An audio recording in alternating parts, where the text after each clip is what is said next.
Yo, peace. What's up, people? How y'all doing out there today? My name is C-Wyze, and welcome to the Moodslingers podcast, Beneath the Surface. With me today, I got my man, D Divine, my man, African Stir-Fry. They'll be co-hosting with me, and we'll be getting into topics along the lines of self-awareness, you know what I'm saying, how to improve your quality of life, and get into some things that is resourceful for us, you know what I'm saying, as a community. So, yo, what's up, D? What's up, man? Introduce yourself. Welcome, everybody. My name is D Divine for your mind. You know what I'm saying? I'm, aspiring DJ, event blogger. You know what I'm saying? You'll catch me. I have all of my social media platforms. You'll see where I have the videos where I, you know what I'm saying, be doing events, creating the music and all that, going out to the various locations, all the hot spots, and looking to build on that. But right now, with the Moodslingers, this is the very first thing we got to talk about. Yeah, good. I'm glad. Yeah. Who and what are the Moodslingers?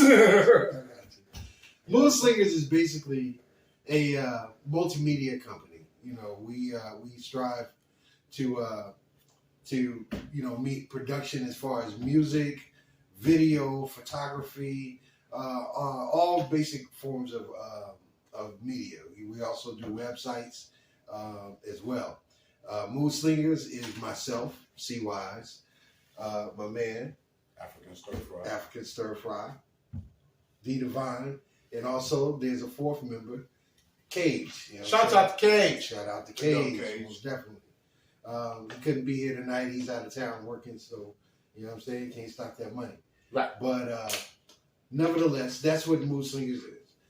We also provide a platform for independent artists to get their talents off. You know what I'm saying? Be it singing, poetry, music production as well, and even film and video. So if you're an independent artist and you're looking to get some shine, check our platform out. You see the logo in the background. You know what I'm saying? Go ahead, hit it up. You know what I'm saying? And give us a call. So D, yo, what up? Now, okay, I needed a universal.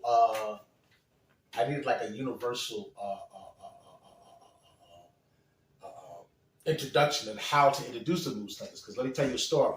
Okay. Now, I went to an event here in Atlanta. It was called the DJ's Day Out. Right? Shouts out to my peoples at the DJ's Day Out. DJ's Day Out. You know what I'm saying? And they've been doing that joint for 10 years. So when I went there, I wore the Moodslinger shirt. I wanted to represent. Right. So I went into this gas station, and there was this young girl that was there. And she was looking at the shirt. She was like, yo, what is a Moodslinger? Okay. Now, I was stuck for a moment because the thing about it was, coming from a perspective of us being older, like this is a young girl now. Mm-hmm. You know what I'm saying? So to say like, oh yeah, we this, you know what I'm saying? I know, but I wanted to have it relatable to where that the young and old, you know what I'm saying, could know who we are and what we represent. Good deal. So I'm glad you said something. Right. I'm gonna let African Stir-Fry tell you what Moodslingers is all about. In that aspect of it, I think a good response would be, or a proper definition of a Moodslinger, or more of a response. A Moodslinger is whatever type of music puts you in whatever type of mood that, you know what I'm saying, we can pretty much provide that type of energy. Exactly. We're catering to the mood.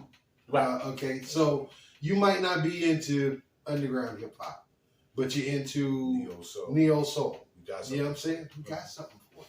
You know what I'm saying? Likewise, if you're not into neo soul, we may have something as far as poetry that you might be into, or whatever the case. You know what I'm saying? So basically, what we do is we provide a platform where you can come and say, okay, look, they got this show going on.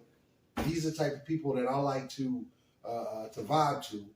I'm I'm gonna check them out. You know what I'm saying? So we'll be on that platform as well as providing independent artists a chance to showcase their talents. You know what I'm So saying? it's creating a network within itself. It's creating a network in itself. That's all. Now we got to talk about some of the things that, because we've already been out here. We've been on the street grinding. We had an event. That was back in April. April. We had an event with Elder Sensei from the Artifacts. If you're familiar, old school underground. Right. We go dope. Right. Then we had A+ from the Hieroglyphics. Right. West Coast. Right. No doubt. Souls of Mystery. What was dope about that show is because they was representing. We had somebody from the East Coast and we had somebody from the West Coast. Right. You know what I'm saying? Right. But thing about the underground is universal love in underground. At least that's what I see from my aspect. Oh, pardon self. Speaking of underground, shout out to the artists that performed there: Conflict, American DJ Pharaoh, Nasty. Mr. Dave, DJ Nasty, Khalid Salam, Ty, what's his name?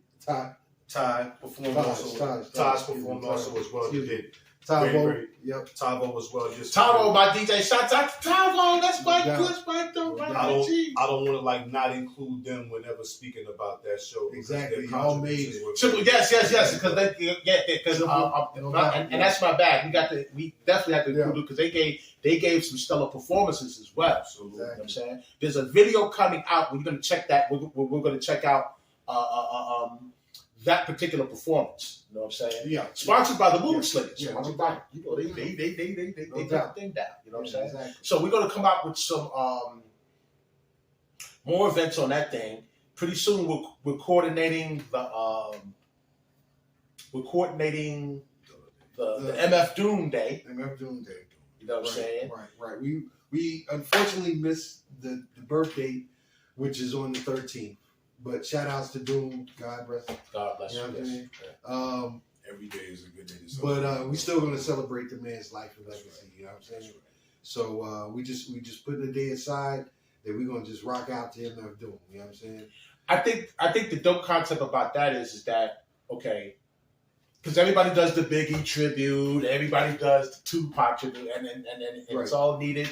And but MF Doom is one of them pioneers. One of those ones that blazed the trail, and like people, they all, like he needs to be celebrated just like everybody else. Not just blazed the trail, but he had like an amazing transition from starting with KMD and then transmogrifying that to MF Doom. Right. That right there was never heard of in the industry. It's like you don't get a second chance in the industry. He pretty much broke that rule. Right. And not to mention, I mean, just his following alone overseas, Yes. It's incredible. He had one of the best reinventions of a lot of other artists. Right. You know what I'm saying? Right. So definitely, y'all look out for that MF Doom Day. That's definitely going. You know someone who I think is noteworthy just as an MF Doom Day as far as not really reinventing himself, but inventing himself is Shock G, like with Humpty Hump persona.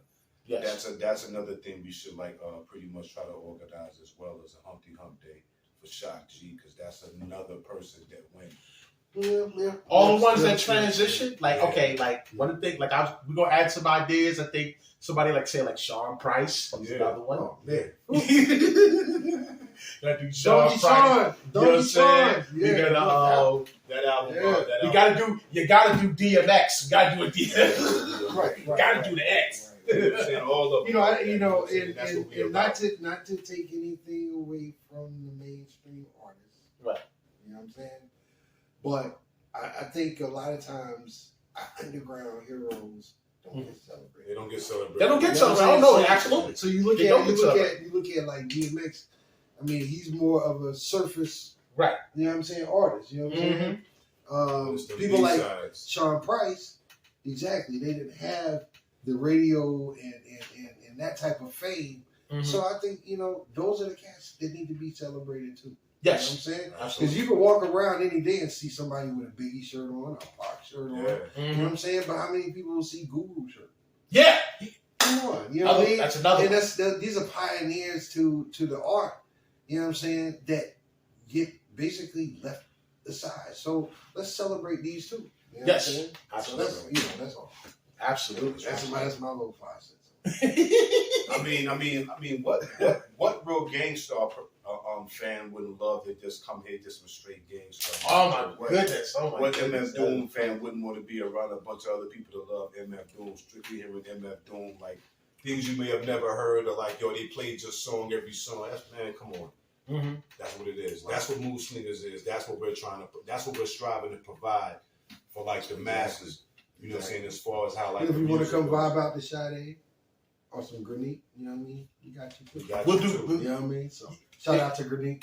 Yeah, we gonna do that. Yeah, we go coordinate that show. Like say on the you know what I'm saying, on the speakers, on the poetry night, on the speakers. Oh yeah. Oh, Let me ask you a question, D Divine. How do you feel about like something like I mean, Funk Flex had kind of like mentioned it, you know what I'm saying, when they was going back and forth with the Griselda, man. I don't want to get too much into their thing, but Right. something of the effect where ageism came into play as far as being an artist, a hip hop artist. Mm-hmm. It seems like only in hip hop that, you know, it's like that. So how do you feel about is a person's, you know what I'm saying, career supposed to be over at a certain stage or at a certain point, or if a person has been in the game for a long time, there's a particular type of format that they're used to following, as opposed to how it is now, where the game is kind of different. Okay, two things. Number one, you know what I'm saying? Hip hop is the only genre where they have that kind of stuff. Exactly. You just took the words Hip out hop of is my mouth. listen. Nobody Yeah. says nothing about Mick Jagger, The Four Tops, Kiss, all these- the Temptations. They some of them gets 80, 90 years old. They get out there and perform. They still have. Ronald Baker got a show in Las Vegas every night. Ronald Eyes. Who? Yeah. Oh, Ronald right. Baker. Come on. Ronald Eyes. No. But see, no. Let me tell you something. The Isley Brothers are different insofar as they've had music for 5 decades. Oh, Yeah, come on. absolutely. Yeah, man. You know what I'm saying? That's a whole different. He like when you go to his group, when you go to his Instagram, he got a new song out now that he just released on Apple Music. Yeah, right, exactly. Yeah, On the same vibe, same Yeah. Isley Brothers flow. But people of our age group, you know what I'm saying, still should be able to go see a show with if it's LL, if it's Steady B. You know what I'm saying? I mean, we should still be able to like see these artists. Well, the point I wanted to make out was My bad. I don't know why I said Steady B. That wasn't Steady, right. Steady B ain't My made bad, nothing. yo. Steady B ain't in there. But yeah, No, the thing is like their demographic core audience. They still come out and see their shows. They're still touring. They're They have a loyal. big ass for all the people in New York that's going to catch the Rock the Bells concert that's coming up soon. right. Okay. The point is that ageism thing doesn't matter because the demographic that you had at the time, they're still coming out to see your shows. People are still coming out to see New Edition. And our kids, because we let them listen to it, they appreciate it. Right. But hold on. Now the thing about like New Edition, a lot of us when they perform at a concert, they don't want to hear an album that they're trying to promote now, a new album. They want to hear Candy. They want to hear those classics. Candy Girl, Mm-hmm. Mr. Telephone Man. You know what I'm saying? They're not. The people aren't really interested. Our age group really isn't interested in hearing nothing new from them. Yeah, but that's if they have a dope song. Let me say this: if they have a dope song that's popping, that if they can get popping on the downloads and get popping on radio, they'll embrace it. That's one thing about it. So a good example of that. So that brings it back. Does ageism have a factor to do with the radio? Absolutely not. With what's popping? Absolutely not. Well, No, a dope song is a dope song. Doesn't matter who makes it. You got somebody like Charlie Wilson from the Gap Band. Shout out to Uncle Charlie. Right. Charlie will have he releases music up to now. You know what I'm saying? And he'll get it on, and he'll get it popping to whereas people will embrace the song and want to hear him do that live. What y'all are missing, y'all are talking about genres outside of hip hop. We're talking about, let's talk about hip hop right. exclusively. You know what I'm saying? Because we already established that there's not ageism when it comes to those other genres. Right. It's ageism when it comes to hip hop. Right. You understand what I'm saying? Right. So, I have to a certain degree with radio, when it comes to radio, there is ageism in hip hop. Yes, because other than Jay-Z, who do you know that's over 40 years old that's getting played on the radio? Well, that right there, I think, has to do with the industry you know what I'm saying? in itself, because artists are like so disposable. Like, you're hot for this moment. We're gonna make all the money we can out of you, leave you dry, throw you away, and although what you may have contributed as an artist and what you have done for the label since you've been here, now we have a boat and 3 houses apiece because you came in here and you turned this whole label around, but like you're dry now, and so we're gonna get this new artist, you know what I'm saying, to come in and generate that machine the same exact way, and it's that same kind of format. Yep. So if the industry itself is behind it, then the industry is pretty much telling what the radio to do. That's who's pretty much setting the standard for the format, especially in hip hop. Now, I can tell you from my past experiences, you know, I worked at a little radio station in South Carolina for a few years as a DJ, and you know, you have to play top 40. Right. So, you know what I'm saying? Right. Before anything else. You know what I'm saying? But the thing is, in that time, you can slide other music in there. Okay. You know what I'm saying? So it is to the discretion of the DJ sometimes that they can play or break new music. You know what I'm saying? But then you get into the whole thing of payola, because that goes around too. You know what I'm saying? As far as, you know, okay, now if you want me to play your record, you got to break me off. You know what I'm saying? What station was that you was in South Carolina? WQKI, little country station, 93.9. Okay. Yeah. That wasn't no. They weren't part of a big conglomerate like. No, it was an independent home station. Independent, oh yeah. So independent. So there's a little bit. So let's. It's radio Radio One with the independents definitely as opposed to the major corporate. But what I'm saying is, even on that scale, they were required to play top 40 stuff. You know what I'm saying? You know, because there were certain ratings that they had to maintain as well. Right. You know what I'm saying?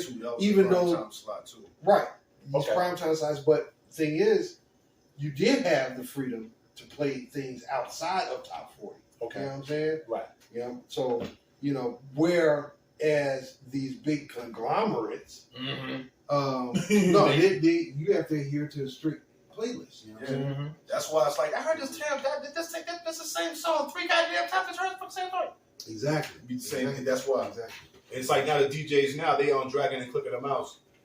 They ain't even. I mean, it's like a playlist already sent to them. A lot of them. Okay, how they do it now? The day of technology, the playlist is already set. The DJs is not even in the room. The playlist is already set to how. A lot of this stuff is pre-recorded. Right. It's pre-recorded. So now the mix shows is where okay, you have DJ come in, he do a little, you know, a lot of that. Some of those are pre-recorded as well.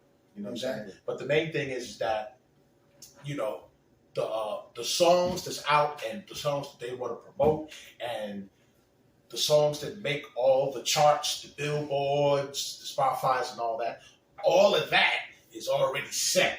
You know what I'm saying? No doubt, but do artists really need radio anymore? No, you don't. Not You don't need radio.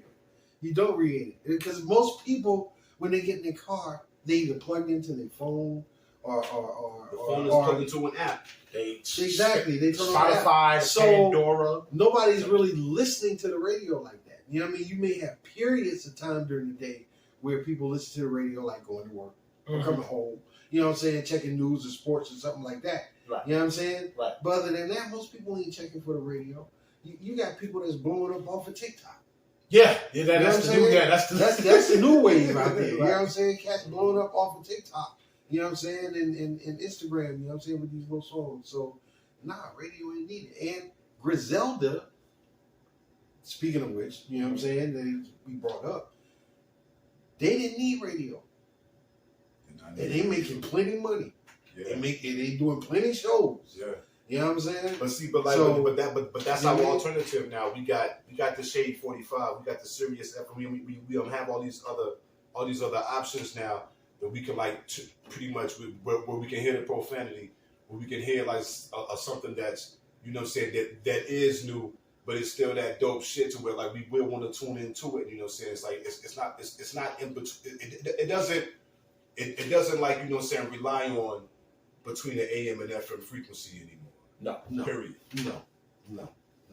You know, Okay, and so basically, you know, you got these radio DJs. You know what I'm saying? This is how they make their living. Right. You know what I'm saying? But so bro, they gotta keep the payola going. But beyond, because personal appearances and all of that, you ain't making money. But it's still beyond the radio with ageism, because you got some people who are fans of the music to be like, yo, this nigga too old to be fucking rapping. And then you got some, and then got some people. Hold on. Then you got some people our age who's conforming to the music right now and like, yo, why you bumping to some shit fucking 13-year-olds like? You know what I'm saying? Right. Yeah. I mean, so it's always going to have this. But now I'm gonna tell you something. Now I work at a nightclub, right? I work at DJ. Yeah. I work at the U-Bar. U-Bar is 18 and over. So you got 21 and over. So you got young kids, and you got people my age in their 50s. So they basically play top 40 modern music. So you're gonna hear more Little Baby,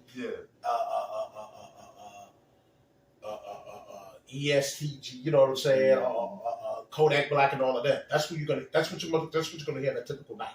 Now they'll go to a segment of old school where they'll play some New Edition, they'll play some Guy, they'll play some some Fantasia, stuff like that. Everybody's vibing. Because the mistake we make, it shocks me all the time.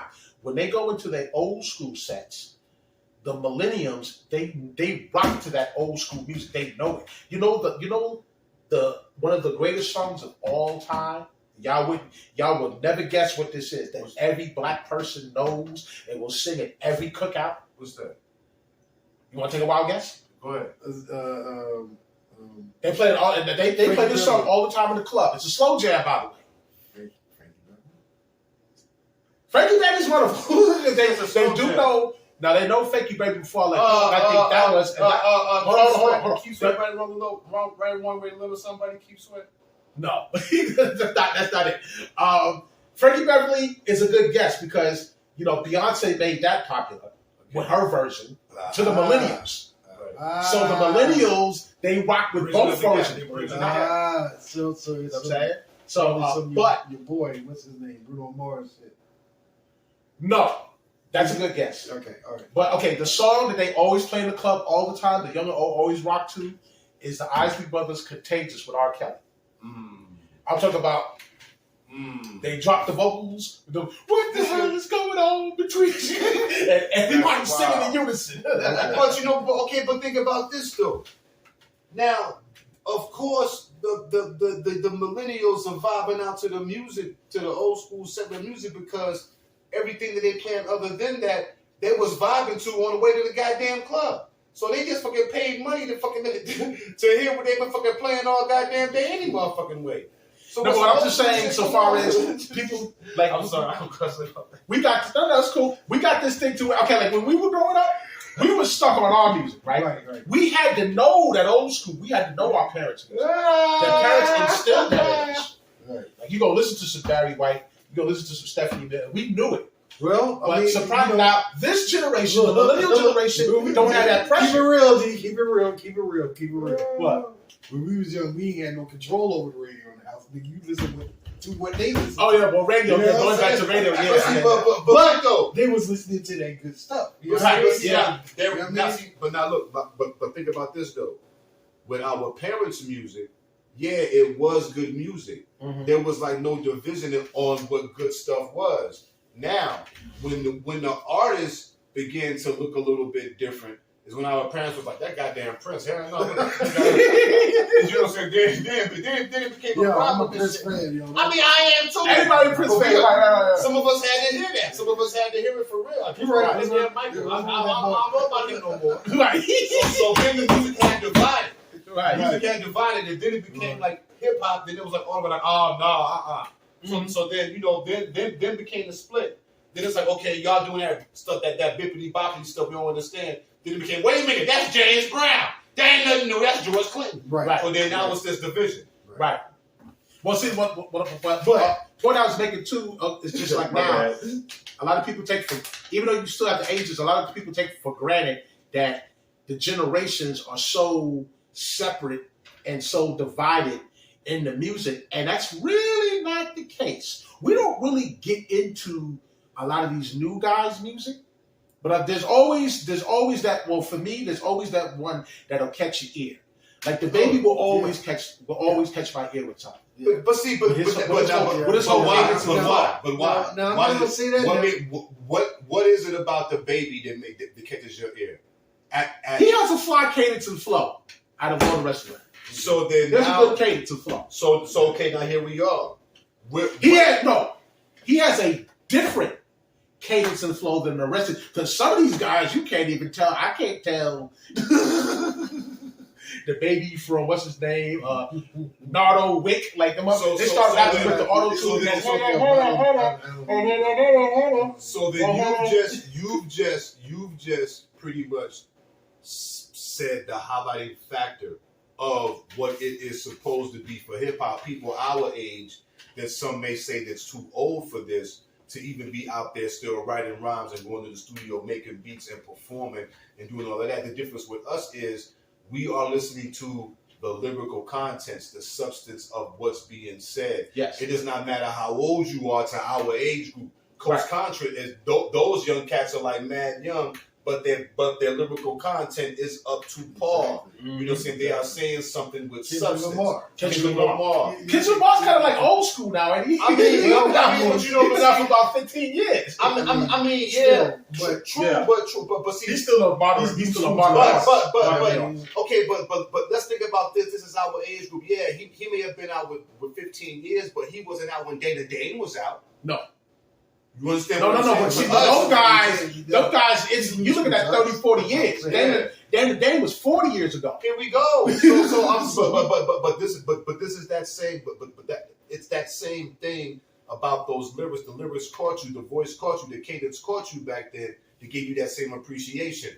Now, I don't down any of the newer artists because the music has to evolve. Right. The music has to evolve. Right. My thing is that I just really wish more of the youngest artists now create more music that they will appreciate when they turn 50-something years old. Yes. Will their music still make them feel the same way it did in the future? As our music does. We hear certain. I mean, if we go to a club right now and someone throws on "Night of the Living Bassheads" by Public Enemy, we're gonna be like, "Yo, right, you right." Hopefully, y'all's music will do. You know what I'm saying? Right. I don't think you would be able to play. That's a good point.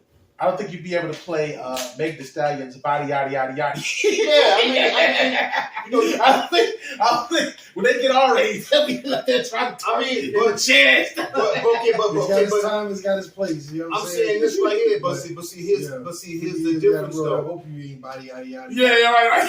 Those years now when Body Yada Yada, when you're 50 years old and you was like in your 20s when Body Yada Yada came out, you're a grandparent now. Do you want your grandparents to see you twerking? Right. Not at all. Right. But I bet one of our children would love to see us breakdancing.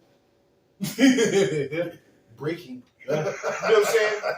Breaking is still for not like if they play an old school song and you start to break it, they're like, oh, get it, huh? It's still a phenomenal thing. Right. I'll be hyped at a concert or something, man. I mean, we're not saying that, again, it's not downing anything that's coming out new. I just really, really wish, there was more music that from the new people that would still be timeless. Right? Yes. Just create more timeless music, just preserve the culture of the music. Yes. And then you'll get past ageism. Then you'll get past it. And see, and that's another thing too, man. We use the word culture very loosely. Yeah, we do. When people say do it, Very loosely. when people say do it for the culture, what culture are you talking It about? kind of frees me because It's different. It's different my culture. culture may not be your culture. Right. You get what I'm saying? Like, Hold on. like Hold today's on. music, Hold like okay, on. like most of the sisters, like not to dog them, but like say the ones like Meg Thee Stallion, Sweetie, this new girl, what's her name? I don't Glorilla. know. I mean, I don't know. I hate this really- stuff. But that's strip club culture music. Hold on. Right, but see, that's Hold what I'm on, saying. You know what I'm That's- saying? So, but that, okay, that but I'm is saying, that- but there is a culture with the strip club. I'm not debating that. Hold on. Hold My on. thing Hold is- on, hold on, go ahead. Hold on. This is the primary issue with it. First of all, it's not a culture. It's a phase. What you're doing now, the wave you're riding right now, will soon be steady water, and it won't be a roaring, ripping wave that you can ride later on. The universe does not work like that. It's not a culture in the first place. What a culture is, what makes hip hop a culture, is that it has a language or a dialect, which we call slang.